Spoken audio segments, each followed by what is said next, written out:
अस्सलाम वालेकुम दोस्तों, जैसे कि आप लोग जानते हैं इलेक्शन कमीशन की जानिब से पूरी रियासत तेलंगाना में असेंबली इलेक्शंस की तारीख का ऐलान मुकर्रर कर दिया गया है। लिहाजा 30 नवंबर को पूरी रियासत तेलंगाना में एक ही मरहले के तहत वोटों की पोलिंग की इजराई का अमल अंजाम दिया जाएगा और 3 दिसंबर को असेंबली इलेक्शंस के नताइज डिक्लेयर कर दिए जाएंगे। इसके अलावा दोस्तों इलेक्शन कमीशन की जानिब से न सिर्फ रियासत तेलंगाना बल्कि 4 मजीद और रियासतें जिसमें मिजोरम, मध्य प्रदेश, राजस्थान और छत्तीसगढ़ भी शामिल है, इन तमाम रियासतों में भी इलेक्शन कमीशन की जानिब से असेंबली इलेक्शंस की तारीख मुकर्रर कर दी गई है। इसके अलावा दोस्तों जब से रियासत तेलंगाना में इलेक्शन कमीशन की जानिब से असेंबली इलेक्शंस की तारीख मुकर्रर की गई है,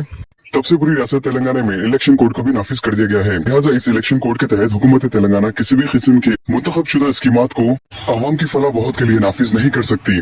जबकि हुकूमत तेलंगाना ने इस बात की वजाहत की थी कि इलेक्शन से कबल और इलेक्शन कोड नाफिज होने से पहले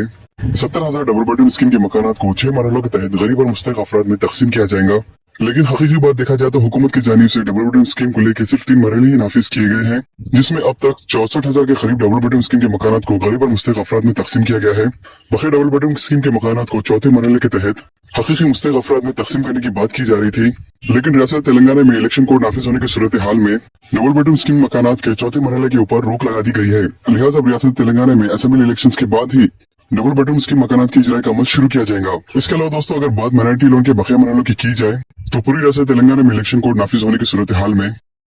बकिया मरहलों के तहत माइनॉरिटी लोन के 1-1 लाख रुपए के चेक्स की तकसीम के इजराई के अमल पर भी रोक लगा दी गई है। लिहाजा माइनॉरिटी लोन के चेक्स की तकसीम के इजराई का ये अमल अब हुकूमत इलेक्शन के बाद ही मुनक्कद करेगी। जबकि हुकूमत तेलंगाना ने तेलंगाना माइनॉरिटी फाइनेंस कॉर्पोरेशन के तहत माइनॉरिटी लोन की शुरुआत जुलाई 2022 में की थी, जिसमें 2 कैटेगरी के तहत माइनॉरिटी लोन की रकम को तकसीम करने का अमल अंजाम दिया जाने वाला था। पहली कैटेगरी के तहत 1 लाख और दूसरी कैटेगरी के तहत 2 लाख देने की बात की गई थी, लेकिन बाद में इस स्कीम में हुकूमत तेलंगाना की जानिब से कई तब्दीलियां लाहिक करके 40,000 मुस्तहिक माइनॉरिटी अफराद में 1-1 लाख रुपए की रकम तकसीम करने का फरमान जारी किया गया था, जिससे 19 अगस्त 2023 को पहले मरहले के तहत 10,000 मुस्तहिक अफराद में माइनॉरिटी लोन के 1-1 लाख रुपए के चेक तकसीम किए गए थे और 7 अक्टूबर 2023 को दूसरे मरहले के तहत 14,300 मुस्तहिक अफराद में माइनॉरिटी लोन के 1-1 लाख रुपए के चेक तकसीम किए गए। दोस्तों जिस तरह से हुकूमत 2 BHK को मुंतखब करने का तरीका ऑनलाइन रैंडमाइजेशन के जरिए से अंजाम दे रही थी, जिससे अवाम के बीच में बात मालूम हो रही थी कि किस तरह से हुकूमत 2 BHK को मुंतखब करके हकीकी मुस्तहिक अफराद में मकानात अलॉट कर रही है। लेकिन माइनॉरिटी लोन के ताल्लुक से अगर देखा जाए तो हुकूमत की जानिब से ऐसा कोई भी प्रोसेस लाहिक नहीं किया गया